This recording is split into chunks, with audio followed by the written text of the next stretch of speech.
Acts chapter 5, verse by verse explanation in Bengali, part A.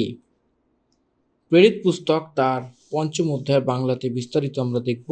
তার প্রথম খণ্ড থেকে আমরা ধ্যান করব। আসুন আমরা শুরু করি। এই অধ্যায়টিতে 42টি পদ লেখা হয়েছে। এই 42টি পদের মধ্যে থাকা প্রমুখ বিষয় প্রথমে দেখব, তারপরে প্রথম পদ থেকে আমরা ধ্যান করব। প্রথম 11 পদ হানান্যা এবং সাফিরা এই প্রকারের স্বামী স্ত্রী। হানান্যা নামক এক মনুষ্য এবং তার স্ত্রী সাফিরা, তাদের পাপের বিষয়তে লেখা হয়েছে। রেকর্ডেডলি অর্থাৎ মণ্ডলী নিযুক্ত হওয়ার পরে এটা প্রথম পাপের রূপে দেখা যায়। সেখানে পবিত্র আত্মাকে ডাকা এখানে পতরসজি প্রমুখ রূপে এখানে দেখা যায়। হানানিয়া সেই শব্দের অর্থ গ্রেস মানে হোসান্না, সফেরা মানে বিউটি। সেখানে সেই অর্থ তার কর্মতে, তার ব্যবহারে সেখানে সে উপদেশ দেওয়া হচ্ছে।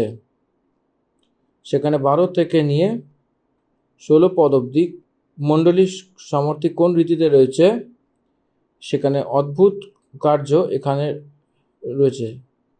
সেখানে প্রেরিতদের হতে হতে পত্রসের ছায়া এখানে দেখা যায়, চাঙ্গাইয়ের ছায়া সেখানে বর্ণনা করা যায়। সেখানে 17 থেকে 20 অবধি সেই পদের ভাগে সেখানে পত্রসজির সেকেন্ড অ্যারেস্ট প্রসিকিউশনের রূপে দেখা যায়, এখানে দেখা যায়। সেখানে 21 থেকে 24 পদ অবধি যদি দেখি, প্রেরিতরা বন্দিগৃহ থেকে সেখান থেকে সরে মন্দিরে গিয়ে সে উপদেশ দিচ্ছিল। সনেদ্রিন সভাতে সেখানে অ্যারেস্ট করা হওয়া লোকদেরকে নিয়ে আসো বলে বলা হয়েছে। সেখানে পুরো দরজা বন্ধ থাকার সময় সেখানে তারা যাকে পাহারা দিচ্ছিল সেখানে ভেতরে মানে আপোস্টস মানে প্রেরিতরা ছিল না বলে এখানে সবাই আশ্চর্যিত হওয়ার ঘটনা এখানে লেখা রয়েছে। তারপরে তারা যখন উপদেশ দিচ্ছিল 25 আর 26 পদের মধ্যে তাদেরকে প্রশ্ন করা হয়েছিল, আমরা আপনাকে আজ্ঞা দিয়েছিলাম তো বলে বলা হয়েছে। তাদেরকে সেখানে নিয়ে আসার সন্দর্ভে লোকেরা তাকে পথরাও করার প্রযত্ন সেই রূপে ছিল বলে তারা ভয় পাচ্ছিল। একজন অনেক জোরদারভাবে তারা তাদের নিজেদের বল দ্বারা টেনে না এনে নম্রতাপূর্বক তাদেরকে বন্দিগৃহে নিয়ে এসেছিল। সেখানে আমরা থার্ড অ্যারেস্ট দেখতে পাই 25 আর 26 পদের মধ্যে। পিটার্স থার্ড অ্যারেস্ট আমরা দেখতে পাই। সেখানে 29 পদ থেকে নিয়ে 32 পদের মাঝখানে 27 এবং 28 পদে তাদেরকে আবার সেই জিজ্ঞাসাবাদ করেছিল মহাসভাতে। 29 আর 32 পদের মাঝখানে প্রেরিতরা এবং তার উত্তর, তার নিজেদেরকে ডিফেন্স করতে করতে এই বচনে আমরা দেখতে পাই। 33 পদেতে এদের উত্তর তারা পেয়ে তাদেরকে চিন্তাভাবনা কীভাবে দেখতে হলে তারা অনেক ক্রুদ্ধ হয়ে তাদেরকে মেরে ফেলতে চেয়েছিল। 34 থেকে নিয়ে 39 সেই পদের মাঝখানেতে ব্যবস্থার উপদেশক যে গামালিয়েল বলে, সেখানে প্রত্যেক রূপে সেখানে যে রয়েছে সেই ধর্মের সেই ন্যায়ের সঙ্গে কথা বলে, এটা যদি পরমেশ্বরের দ্বারা হয় সেটাকে আপনি নষ্ট করতে পারবেন না। সেখানে পরমেশ্বরের দিক থেকে যদি না হয় সেখানে প্রেরিত সেখানে ভাবে আগের দিনেতে সেই দূত বলে যে রীতিতে ফেল হয়েছিল সেখানে অনুকরণ করা, কোন রীতিতে ডিস্টার্ব হয়েছিল, কিভাবে স্ক্যাটার হয়েছিল, যেটা তিতর বিতর হয়েছিল। উদাহরণের রূপে যদি বলি তাহলে 40 পদেতে প্রেরিতদেরকে সেই ভেদ সেই মারধর করিয়ে তাদেরকে ছেড়ে দেওয়া। 41 পদেতে এ প্রেরিতরা যিশুর নাম দ্বারা কোন রীতিতে তারা সাজাকে পেয়েছিল, অপমানিত হয়েছিল সেই বিষয়কে যোগ্য হয়েছিল বলে এরা পরমেশ্বরের স্তুতি করা। 42 পদের মধ্যে সে প্রতিদিন মন্দিরেতে এবং ঘরে উপদেশ করতে করতে আমাদেরকে এটা দেখিয়েছিল। এই রীতিতে এই 42টি পদ এই রীতিতে লেখা হয়েছে। তো আসুন আমরা প্রথম পদে গিয়ে বচনকে ধ্যান করি। এই পঞ্চম অধ্যায়ের প্রথম পদকে শুরু করার আগের অধ্যায় অর্থাৎ প্রেরিতদের কার্য 4 অধ্যায়তে 36 পদে ইউসুফ নাম সাইপ্রাসের এক লেভি ছিল, যার নাম প্রেরিতরা সেখানে বর্ণবাস অর্থাৎ শান্তির পুত্র রেখেছিল। সেটার কিছু ভূমিতে যেখানে তারা পাঠিয়েছিল এবং সেই রূপে এনে প্রেরিতদের পায়েতে রেখে দিয়েছিল। বর্ণবার সেই আসল নাম ইউসুফ ছিল। বর্ণবাস যে নাম সেটা তাকে দেওয়া নাম ছিল। বাইবেল গ্রন্থতে প্রেরিতদের কার্যতে বর্ণবাস বলে যে শব্দ প্রথম মিশনারি যাত্রাতে এবং পৌলুসের দ্বিতীয় মিশনারি যাত্রাতে সেই বচনের যুদ্ধ আমরা দেখতে পাই। সেই বর্ণবাস এটা লেভি ছিল। ইউসুফ বলে যে নাম রাখা হয়েছে সেটা কে? সে লেভি ছিল, সাইপ্রাসের এক গ্রামে থাকা। কিন্তু এদেরকে যে পুরো জমি জায়দাদ সব কিছু যা ছিল সেটাকে নগরের রূপে বদলিয়ে প্রেরিতদের পায়ে নিয়ে এসে রেখে দিয়েছিল। সেই ভূমিতে সে জানতো, কিন্তু সে বিক্রি করে দিয়েছিল। কেন আমি তাকে পিছনে পিছনে হতে এই বচনকে আমি মনে করাচ্ছি বলে জিজ্ঞাসাবাদ করলে, পঞ্চম অধ্যায়ের প্রথমে হানানি নামক এক মনুষ্য আর তার স্ত্রী সফিরা কিছু ভূমি বিক্রি করেছিল। আগের অধ্যায়তে শেষ পদেতে এবং পঞ্চম অধ্যায় প্রথম পদেতে সেখানে তুলনা দেখলে ইংলিশ ভাষাতে বাট BUT বলে যে শব্দ এই পঞ্চম অধ্যায়ের প্রথম পদ সেখানে অধ্যায়ের শেষেতে জোড়া হয়েছিল। এর মানে চতুর্থ অধ্যায়তে শেষ পদেতে প্রেরিত ইউসুফ অর্থাৎ বর্ণবাস কি করেছিল? তার কিছু ভূমি ছিল যেখানে সে বিক্রি করলো এবং দামের টাকা এনে প্রেরিতদের পায়ের উপর রেখে দিয়েছিল। পঞ্চম অধ্যায় প্রথম পদকে যদি দেখি তো হানানিয়া নামক এক মনুষ্য আর তার স্ত্রী সফিরা কিছু ভূমি বিক্রি করেছিল আর সেটাকে সেই চুরি করেছিল। এটা দুজন লেভিরাই ছিল, বর্ণবাস এবং হানানিয়া। দ্য ম্যান নেমড হানানিয়া নামক এক মনুষ্য, ইংলিশ বাইবেলে দ্য নেম হানানিয়াস হোসান্না। এর মানে এর অর্থ কি? এটা এক লেভি বলে অর্থ আসে। এই জন্য বাট বলে যে শব্দ দ্বারা শুরু হয়েছিল। হানানিয়া নামক এক মনুষ্য তার পত্নী সফিরা কিছু ভূমি বেচেছিল। তাদের এক ক্ষেত ছিল। হানানিয়া নামক এক মনুষ্য আর তার পত্নী সফিরা সেখানে বিক্রি করেছিল। সেখানে সেই অর্থ আসে। সেখানে সেটা একটু গুরুতরভাবে ধ্যান করলে তার সামনে থেকে কিছু রেখে দিল এই কিছু বলে। এখানে কিছু লেখা রয়েছে, সেখানে কিছু পত্নীরা জানতো। এর মানে পত্নীরা জানতো যে কিছু লুকিয়ে রেখেছিল আর তার এক ভাগ প্রেরিতদের পায়েতে রেখে দিয়েছিল। সেখানে কি অর্থ রয়েছে? সব ভূমিতে নিয়ে এসে রাখলে তাকে সত্য রাখার সমান। সেখানে কিছু এনেছিল। সেখানে কিছু কিছু প্রেরিতদের কাজে কীরকমভাবে ছিল যদি জিজ্ঞাসাবাদ করা হয়, সেখানে সচ্চাই মার্ক যদি হয় সেখানে সে চাল চলন রয়েছে। সেখানে সমাজে আমি দাঁড়িয়েছি বলে দীক্ষা করানোর জন্য আমি সেটাকে বিক্রি করেছি, আমি ভক্ত, আমি বিশ্বাসী বলে সে প্রদর্শিত করে নিচ্ছে তার নিজেদেরকে। কিছু বাঁচিয়ে নিয়েছিল। এর মানে সে তার নিজের সেখানে কিছু রয়েছে বলে তার নিজের ধন সম্পত্তিকে লুকিয়ে রেখেছিল। এই জন্যে তার দুই প্রকারের রূপে ব্যবহার এখানে আমরা বুঝতে পারি। তার স্ত্রী তার সঙ্গ সাথ দিয়েছিল। 3 পদ।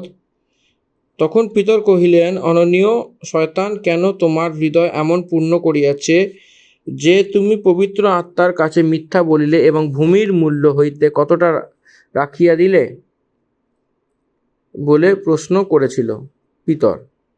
এখানে ধ্যান দেবেন 4 প্রকার প্রশ্ন, একদম তাড়াতাড়ি করে জিজ্ঞাসাবাদ করছিল। তো 4টে প্রশ্ন অনেক প্রমুখ রয়েছে। প্রথমে, শয়তান এই কথা তোমার মনে কেন দিয়েছিল? দ্বিতীয়, যতক্ষণ সে তোমার কাছে থাকবে কি তোমার ছিল না? আর যখন গেল সেখানে কি তোমার বশে ছিল না? চতুর্থ প্রশ্ন, তুমি এই কথা তোমার মনে কেন বিচার করেছিলে? তুমি মনুষ্য দ্বারা নয়, কেবল পরমেশ্বরকে তুমি মিথ্যা কথা বলেছিলে, তাকে বলেছিলে। হানানিয়াকে 4 প্রকারের প্রশ্ন দ্বারা সে পরীক্ষিত হয়েছিল পিতর। সেই 4টি প্রশ্ন আমরা কি আমাদেরকে মনে করাচ্ছে? শয়তান সেই ব্যক্তিকে প্রেরণা দিয়েছিল মিথ্যা বলার জন্য। মিথ্যার সেই মূল পিতা, শয়তানের প্রেরণাই মুখ্য। শয়তানের প্রেরণার দ্বারাই সে কুবুল হয়েছিল। শয়তান সেখানে ধোঁকা দিয়েছিল। শয়তান সবসময় ধোঁকা দেয়। শয়তান সেখানে আদম এবং হাওয়াকে অনেক ধোঁকা দিয়েছিল। আর শয়তান ধোঁকা দেওয়ার স্বভাব তার মধ্যেই রয়েছে। সেখানে কিছু মনুষ্য সেখানে রয়েছে, সেখানে মনুষ্যের সাথে কথা বলছে, সেখানে বলে ভাবছে। তাকে পরমেশ্বর দেখছিল এবং পরমেশ্বরের আগে আমি কিছু রাখছি বলে বলেছে। এই জন্য এখানে হানানিয়া বলে দেখা যাচ্ছে। এই জন্যে হানানিয়া পবিত্র আত্মাকে ধোঁকা দেওয়ার মতো এখানে দেখা যাচ্ছে। এই কারণে হানানিয়া পবিত্র আত্মাকে ধোঁকা দিয়েছিল বলে পিতর এখানে লিখছেন। পবিত্র আত্মা পরমেশ্বর প্রেজেন্ট টেন্সে তাদের সঙ্গেই রয়েছে। সে তাকে গ্রহণ না করে পবিত্র আত্মাকে ধোঁকা দেওয়ার প্রযত্ন করেছিল। যতক্ষণ সে তোমার কাছে থাকবে সে তোমার ছিল না। কেউই জায়দাদ বিক্রি করলে সেটা তারে সমর্পণ করে পরমেশ্বরকে দিচ্ছেন। কেবল তাকে কম্পালশন নেই, কিছু রেখে কিছু দেওয়ার দরকার, দেওয়ার মৌকা তার কাছে রয়েছে। জরুরত না, মৌকা রয়েছে, সুযোগ রয়েছে। পুরো যদি আমরা দেখি সেখানে নেই। এই জন্যে কিছু লুকিয়ে নেব বলে সেই বারণ করার জন্য কেউ নেই। সেই তাদেরই রয়েছে এবং তাদেরই বসে তারা থাকবে। এই জন্য মনে রাখবেন পরমেশ্বরের সম্মুখে আর্থিক বিষয় ঠিক রূপে থাকা আমাদেরকে শিখতে হবে। কোনো প্রকারের সন্দর্ভ হবে, এটা কিন্তু মনে শুনবেন, পরীক্ষা নিতে থাকতে হবে, পরীক্ষাতে পড়তে থাকতে হবে। আমরা হিসাব কিতাব বদলাতে থাকি, সেরকমভাবে করা উচিত না।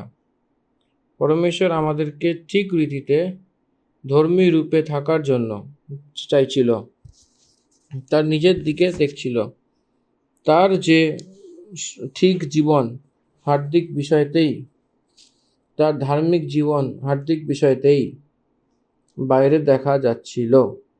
এই জন্য মন ফিরাও, সত্য তোমার অন্দরুনিতে এসেছে বলে যে চিন্তা ভাবনা, যে চিহ্ন, পরমেশ্বর, ধনের উপরে তোমার ব্যবহার সত্য রূপে থাকলেই দেখা যাচ্ছে।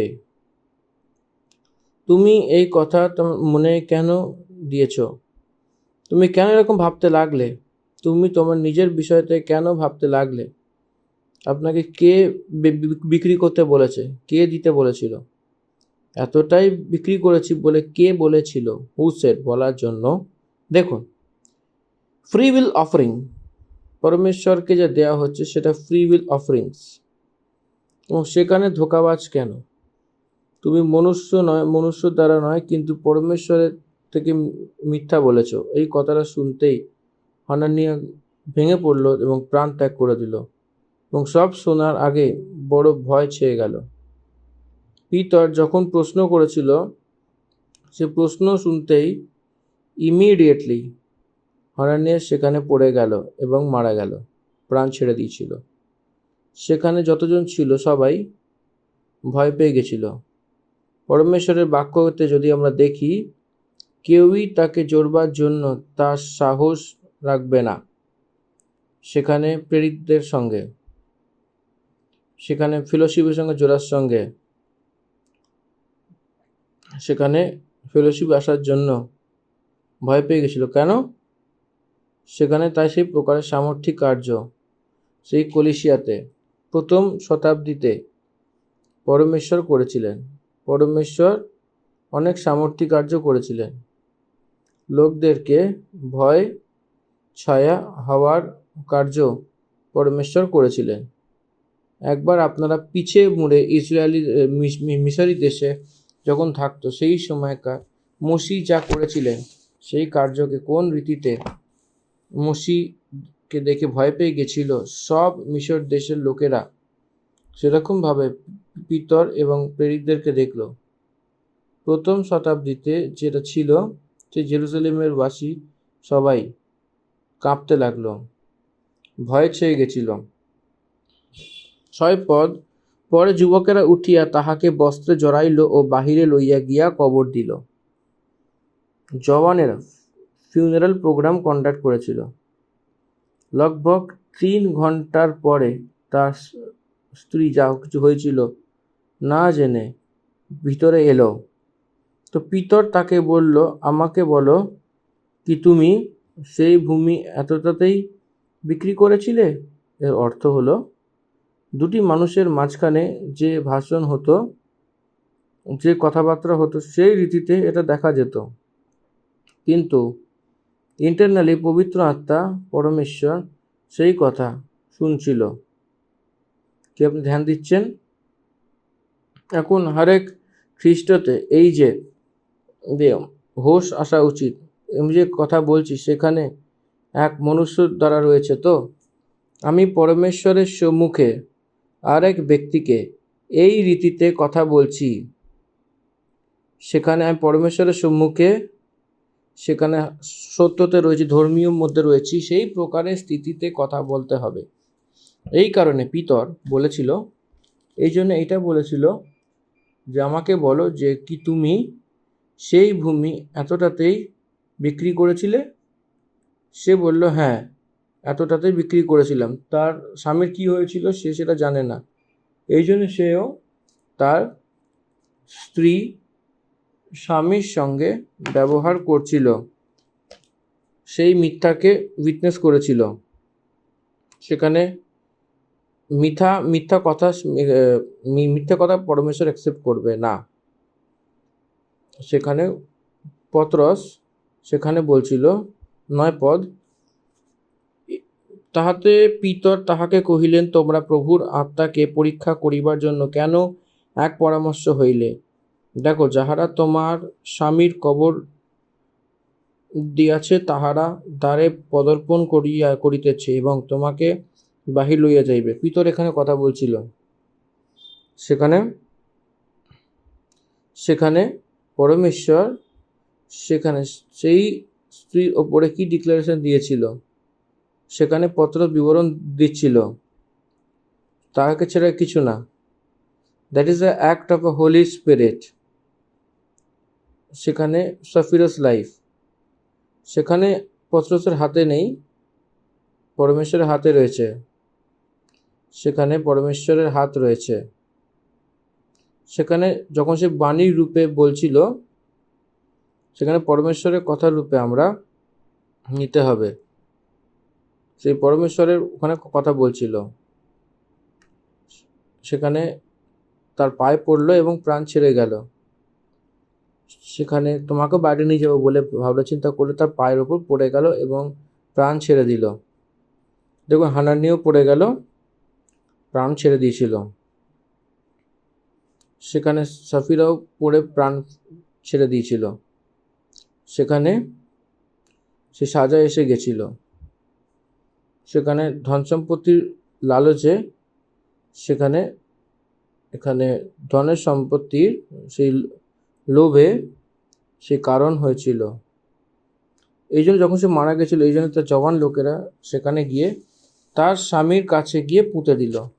সব মণ্ডলী সেখানে এই কথাগুলি সব কথা শোনার পরে অনেক ভয় ছেয়ে গেছিল, সবাই ভয় পেয়ে গেছিল। অতটাই না, যদি পরমেশ্বরের মণ্ডলীতে এই রীতিতে কিছু হয় তাহলে পুরো মণ্ডলী কোন রীতিতে থাকবে?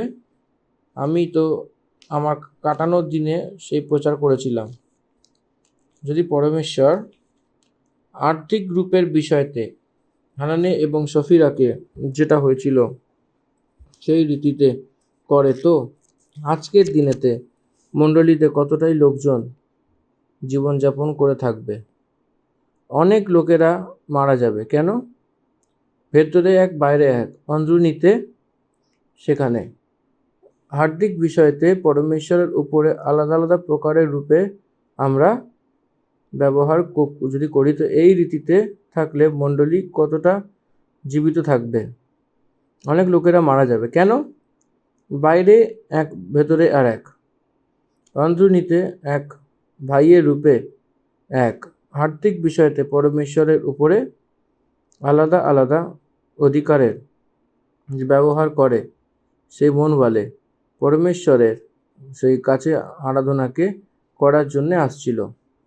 এই জন্যে পরমেশ্বর কি চান? ঈশ্বর চান ঈশ্বরের সম্মুখে আমরা কিভাবে আমাদের থাকা উচিত, সেই মার্গে, সত্য মার্গে চলার জন্য সত্য চাইছে। অন্দরুনিতে সত্যকে সে চাইছিল। সদাপ্রভুর কাছে মিথ্যা বলা উচিত না।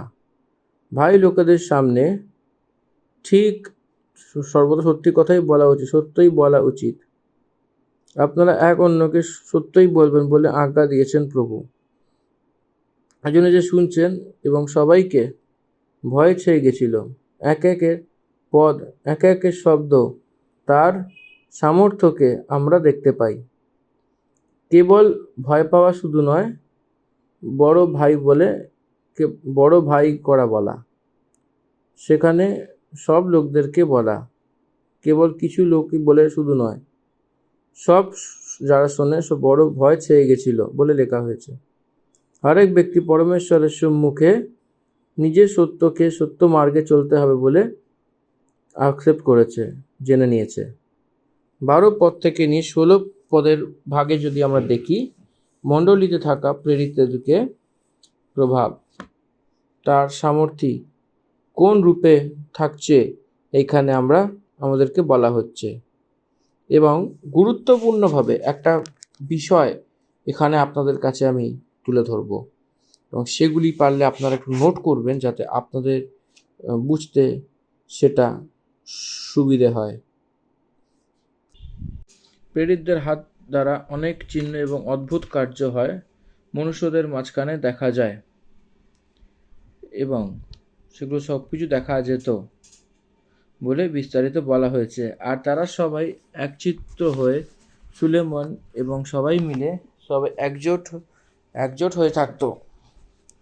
আদি প্রেরিতদের কার্য 1ম শতাব্দীতে মণ্ডলী নিযুক্ত হওয়ার পরে আশ্চর্য কার্য, অদ্ভুত কার্য, সেখানে অনেক বড় চিহ্ন দ্বারা অদ্ভুত কার্য লোকেদের মাঝখানে প্রেরিতেরা করতে করতে চলতো, সেখানে আগে বেড়েছিল।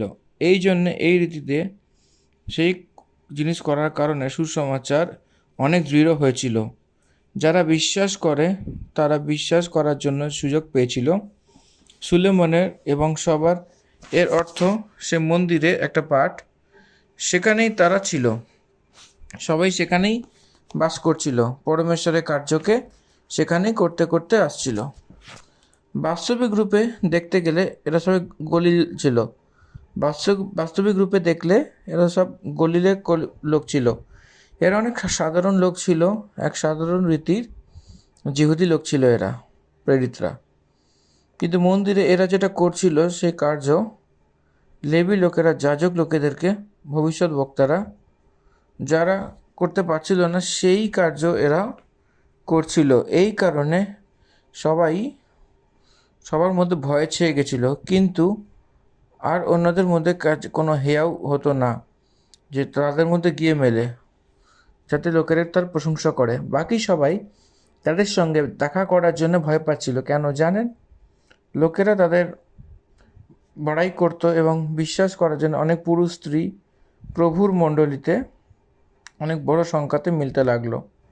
প্রভুর মণ্ডলীতে অনেক বড় সংখ্যায় মিলতে লাগলো।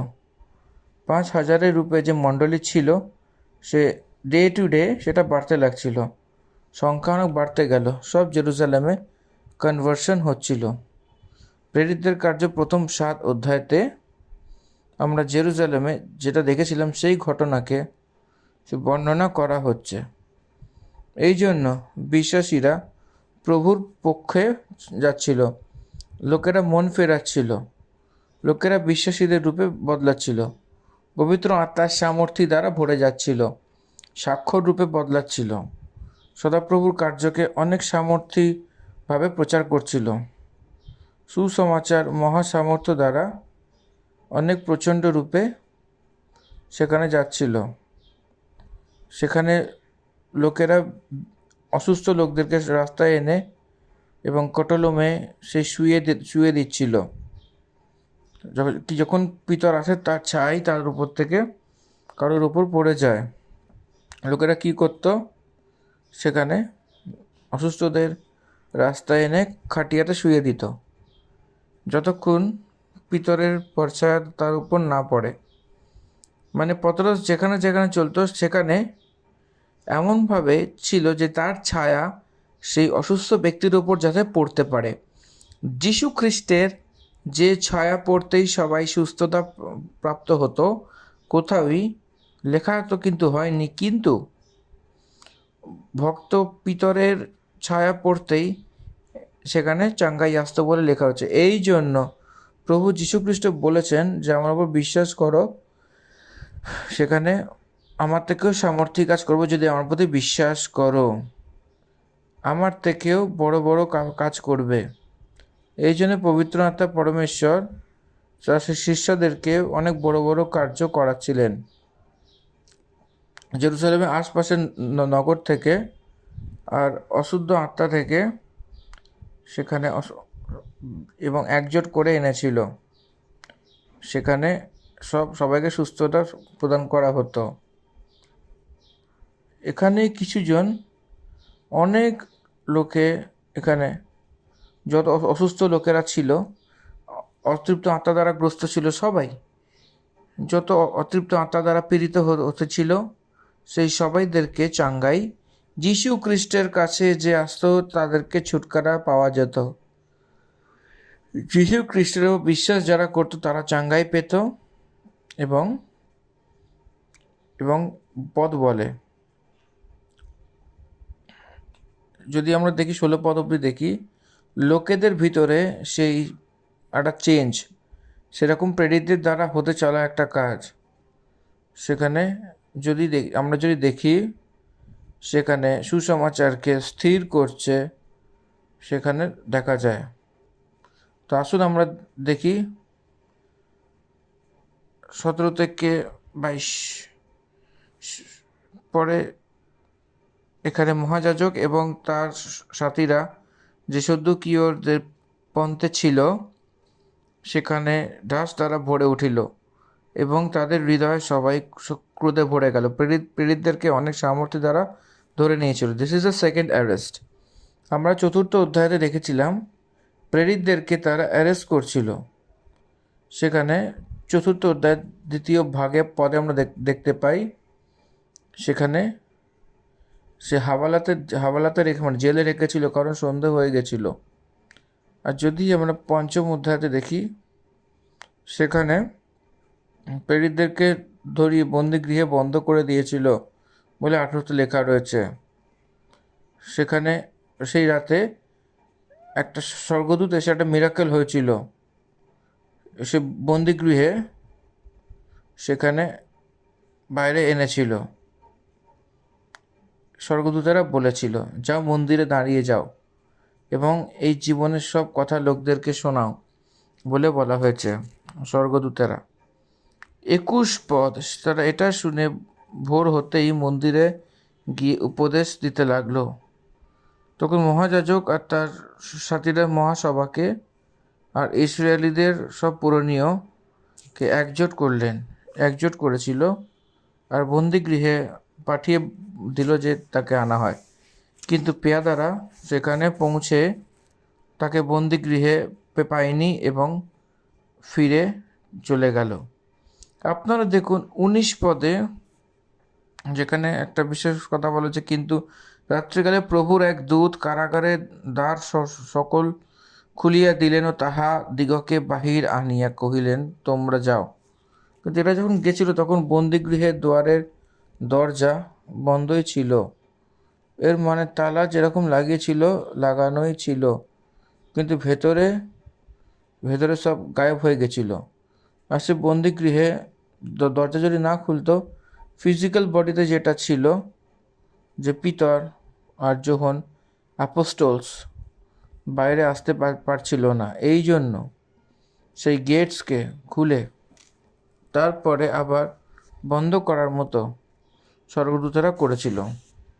আমার বন্দিগৃহকে অনেক চৌকসি দ্বারা বন্ধ করেছিলাম, আর যারা পাহারা দিল তাদেরকে বাইরের দুয়ারে দাঁড় করিয়ে পেয়েছিলাম, কিন্তু যখন খুলেছিলাম তখন ভেতরে কেউ ছিল না। যখন মন্দিরের সর্দার এবং প্রধান যাজকেরা শুনেছিল, আর তার বিষয়তে সব চিন্তাতে পড়ে গেছিল যে তার কি হয়েছে, what this would can be. আশ্চর্যচকিত হয়েছিল, দি বিকেম ওয়ান্ডারিং, সেখানে কি হচ্ছে আর কোন রীতিতে মুড়বে, কোন দিকে যাবে এ বিষয়ে বলে এরা ভাবছিল। কোনোভাবে দেখতে গেলে তারা তো চিন্তাভাবনা করতে পারেনি, তারা কিছু গড়বড়ে ছিল। প্রেরিতদেরকে জিজ্ঞাসাবাদ করলে এততে কেউই এসে তাকে বলেনি।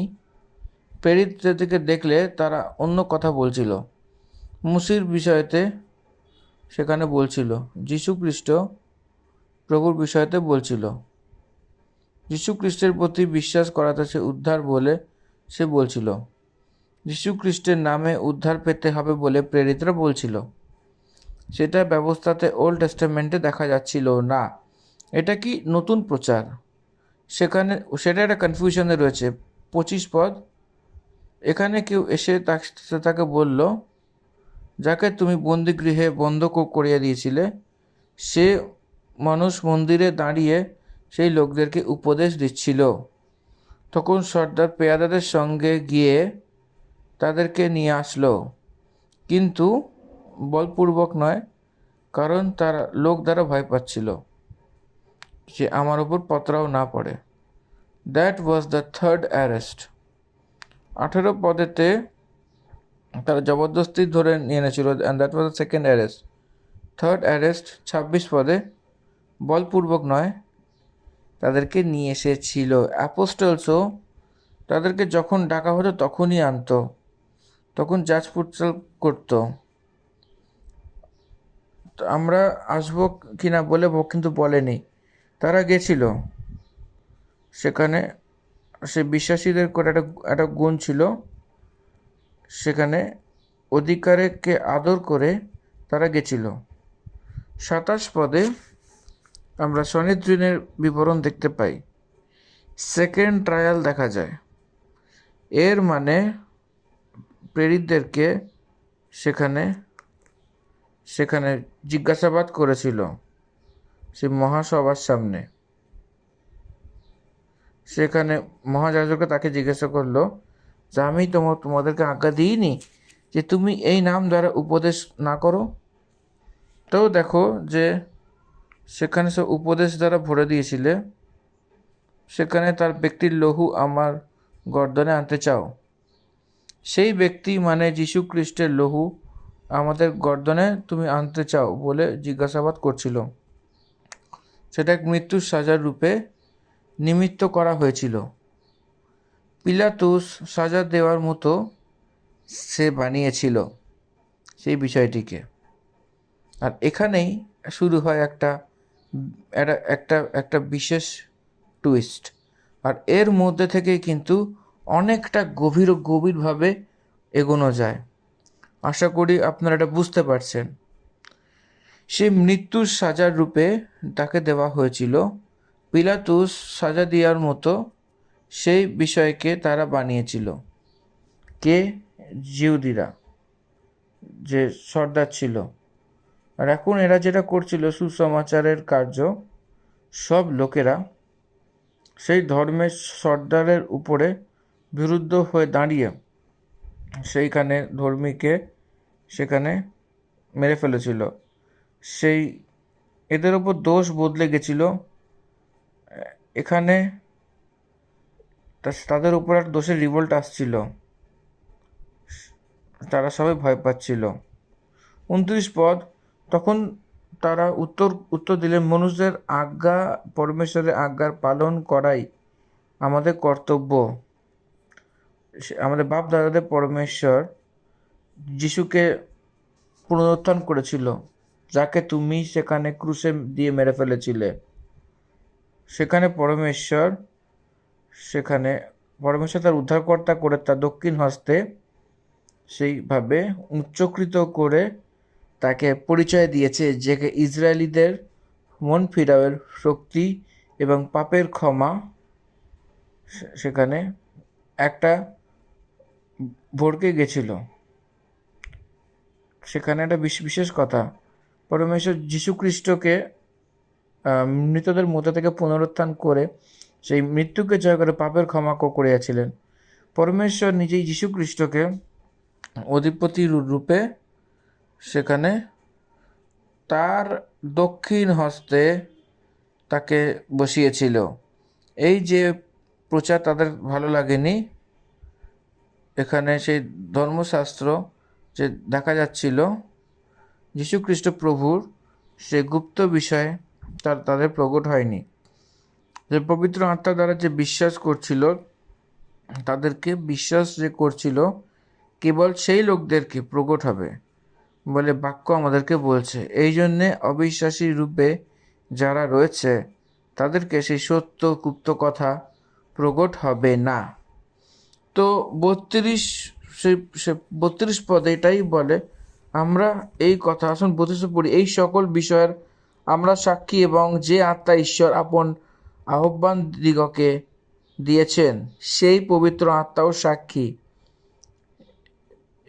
এটা সাক্ষী রূপে এরা সব কিছুই দেখেছে। এটা তারা বুঝতে পারছিল না পবিত্র আত্মা কে। পবিত্র আত্মার সাক্ষীর রূপে এরা বলছে। এর অর্থ কি তারা বুঝতে পারেনি। আমরাও সাক্ষী এবং পবিত্র আত্মাও সাক্ষী।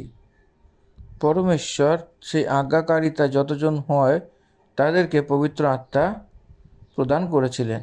এই কারণে বিশ্বাস যারা করে তাদেরকে সেই আজ্ঞাকারিতা হওয়া লোকদেরকে পরমেশ্বর তার নিজের আত্মাকে প্রদান করেছেন সে বরদানের রূপে বলে বাক্য আমাদেরকে বলছে।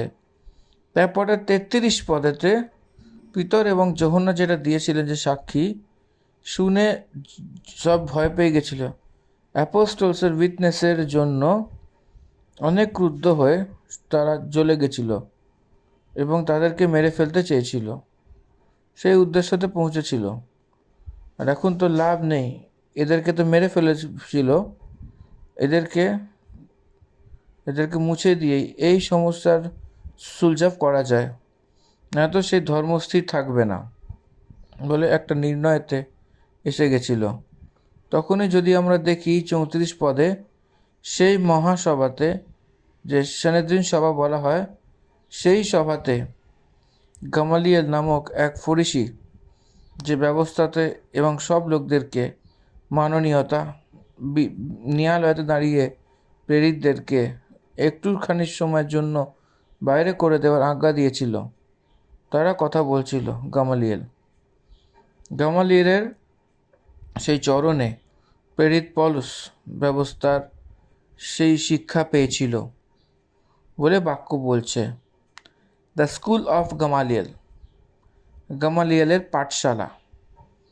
গামালিয়েল পাঠশালাতে অনেক পণ্ডিতদেরকে এবং অনেক জ্ঞানী লোকদেরকে তাদেরকে তৈরি করা হয়েছিল। এই গামালিয়েলের স্পেশাল এডুকেশন দিত পরমেশ্বরের লয়ের ওপরে, সেই কার্যের উপরে, অর্থাৎ ব্যবস্থার উপরে।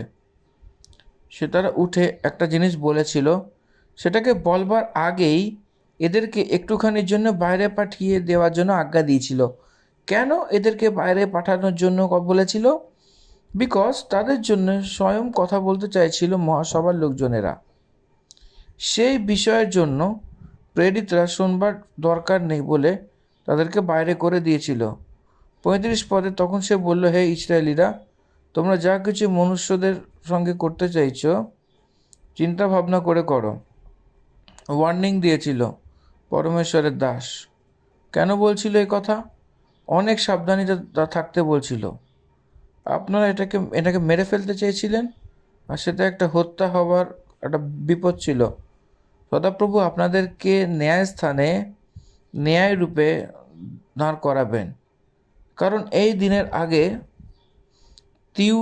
থিওডাস এইটা বলতে বলতে এসেছে যে আমিও একজন আছি, আর সে 400 মনুষ্য তার সঙ্গের হয়ে, কিন্তু সে মারা গেছিল এবং যতজন তাকে মানত সবাই তিতর বিতর হয়ে গেছিল আর মুছে গেছিল।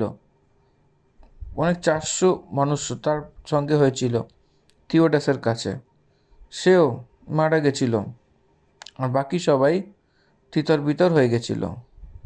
তারপরে নাম লেখানোর দিনেতে জিহুদা গলিলি উঠল এবং কিছু লোক তার নিজের দিকে করে নিয়েছিল, তারাও নষ্ট হয়ে গেছিল, আর যতজন তাকে মানত সবাই তিতর বিতর হয়ে গেছিল।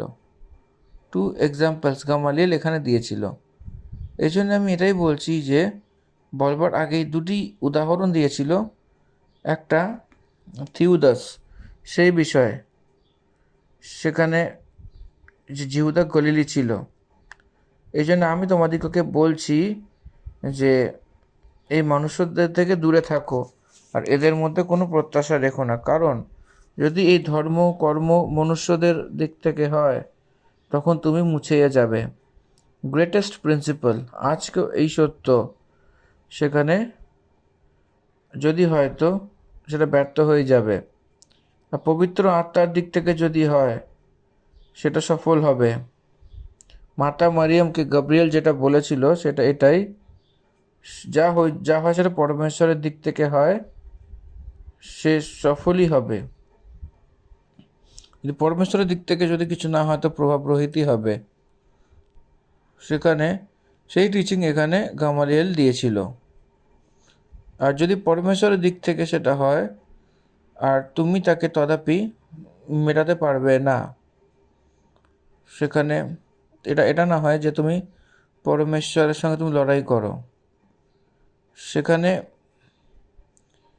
আর যে চিন্তাভাবনা যারা করছে সেটা দ্বারা পরমেশ্বর যদি তুমি লড়াকু হয়ে যাও, এই জন্যে তুমি কিছু দিনের জন্য তাদেরকে ছেড়ে দাও। যদি পরমেশ্বরের দিক থেকে সেটা হয় সেটাকে আটকাতে পারবে না, সেখানে সে আগেই এগোবে, সে বিরুদ্ধে হয়ে যাবে। আর যদি সে পরমেশ্বরের দিক থেকে না হয়, যেরকম থিওডাস যে মারা গেছিল, যে জিহুদা গলিলি মারা গেছিল, সেরকমই এরাও মারা যাবে, এরাও ভ্রষ্ট হয়ে যাবে, এরাও তিতর বিতর হয়ে যাবে, সাকসেস হয়ে যাবে। সাকসেস হবে না। কেউ সাকসেস হতে চাইলে পরমেশ্বরকে ফলো করাই উচিত, এটা হওয়াই উচিত। তখন তারা এই কথা বলল যে মহান ব্যক্তি এইখানেতে তার স্থানকে ব্যবহার করেছিল, সেখানে প্রেরিতদেরকে ব্যবহার করে সেখানে প্রচার করেছিল, সেখানে ভালো প্রচার উপদেশ দিয়েছিল। তখন তারা তার কথা মেনে নিল এবং প্রেরিতদেরকে ডেকে বসালো, আর এই উদ্দেশ্য দেখে তাকে ছেড়ে দিয়েছিল। এটা আদেশ দিয়ে ছেড়ে দিয়েছিল যে যিশুর নাম দ্বারা আবার যেন কথা না বলে। সেখানে প্রথম অ্যারেস্ট, দ্বিতীয় অ্যারেস্ট, কিছু যে জিজ্ঞাসাবাদ করেছিল তাদেরকে সাজা দেওয়ার জন্য কোনো কিছু তাদের ভিতরে কমতি দেখতে পায়নি। সব লোকেরা তার পক্ষে দাঁড়িয়েছিল। সেই পাথর নিয়ে পতরাও করার স্থিতিতে পৌঁছে গেছিল। তারা সবে কনভার্ট হয়ে গেছিল, তাদেরকে টাচ করলে বিপদ আছে। সেই স্থিতিতে খ্রিস্টতে অনেক বেড়েছিল, সেই কালে বাড়তেই লাগলো। সেটা অনেক প্রভাবশালী রূপে বদলে গেছিল। এই জন্যে তারা এদেরকে মার খাইয়ে তাকে চেতাবনী দিয়ে, ওয়ার্নিং দিয়ে ছেড়ে দিয়েছিল। 41 পদ আমরা দেখব। সেই কথা দ্বারা আনন্দিত হয়ে মহাসভা সামনে থেকে চলে গেল, যে আমরা তার নামের জন্য অপমানিত যেন না হই। তার প্রতিদিন মন্দিরে এবং ঘরে ঘরে উপদেশ করতে আর এই কথার সুসমাচার শোনানোর থেকে যে যিশুই খ্রিস্ট, যেন সে না রুকে থাকে। That is the spirit. কতটাই না বাধা আসে, তারা প্রচার করা বন্ধ করেনি। কতটাই না রুকাওয়াট আসুক, তারা পরমেশ্বরের সুসমাচার শোনানোতে আটকায়নি। কষ্ট হয়েছিল, মারধর খাইয়েছিল, তাও সুসমাচারের প্রচার আটকায়নি, কারণ তারা তার প্রাণকে প্রিয় রূপে চোনেনি। প্রিয় ভাই বোনেরা, প্রেরিতরা যে প্রকারের ছিল, যে জাগরূকতায় ছিল, সেই প্রকারের জাগরূক সেখানে আমাদেরও থাকা উচিত। হরেক দিন সুসমাচার প্রচার করার মতো আমাদের থাকা উচিত। আজকে আমরা ঘরে ঘরে গিয়ে সুসমাচার প্রচার করি। আইনের দিক থেকে দেখতে গেলে অনেক প্রকারের অনেক রুকাওয়াট আসে, তাও সুসমাচারকে প্রচার করার জন্য কোনো লাপরবাহি করা উচিত না, গাফিলতি করা উচিত না, কারণ সুসমাচার উদ্ধারের রাস্তা। লোকেরা নিত্য নরকে যাতে না যায় সেটাই বাঁচায়। যে প্রেম থাকে তারা না রুকে সুসমাচার আগে এগোতে থাকে। যে লোকেদের উদ্ধারের জন্য যে প্রার্থনা করে, সেই সমর্পণ হয়ে সুসমাচারকে পেয়ে কতটাই না রুকাবট কেন না আসে, তারা আগে এগোতেই থাকবে। এটা আমাদের কোনোদিন বলা উচিত না। 42 পদে রুকাবট হওয়া উচিত না সুসমাচার শোনানোর, সেখানে কার্য করার জন্য। যীশু খ্রিস্ট মসিহ বলে তারা প্রচার করছিল। যিশুই হলেন খ্রিস্ট, he is the Christ. Christ মানে অভিষিক্ত, খ্রিস্ট মানে যে বাঁচায়, মাসিহা মানে যে বাঁচায়, সেই সেভিয়ার। সেই জেরুজালেমে সেই একটা ঘাবড়ে যাওয়ার কারণ, যে যিশুকে তারা ক্রুশে দিয়ে মেরে ফেলেছিল, সেই যীশু খ্রিস্ট পরমেশ্বরের মসিহ বলে তাদের জন্য সেখানে উদ্ধারকর্তাকে মেরে ফেলেছিল। সেখানে অনেক লোকেরা জেরুজালেমে যারা সুসমাচারের প্রতি বিশ্বাস করেছিল, সেখানে এই কনফিউশনে গেছিল। পবিত্র আত্মা পরমেশ্বর সেখানে নিযুক্ত করে নিয়েছিল সে আধ্যাত্মিক মনের আগুন, সেই সুসমাচারের গুপ্ত কথা গ্রহণ করা দিয়েছিল, তাদেরকে শিখিয়েছিল, তাদের উপদেশ দিয়েছিল। অ্যাপোস্টলসের অ্যাটিটিউডকে দেখুন। পরমেশ্বরের সুসমাচার না হয় আগে এগোনোর মতো তাদেরকে দেখা যাচ্ছিল। এখানে আমরা 5ম অধ্যায়কে সমাপ্ত করছি। ধন্যবাদ। আমেন। ঈশ্বর আপনাদের সকলকে আশীর্বাদ করুক। The end of chapter 5 of the book of Acts. Thank you. Amen. God bless you all.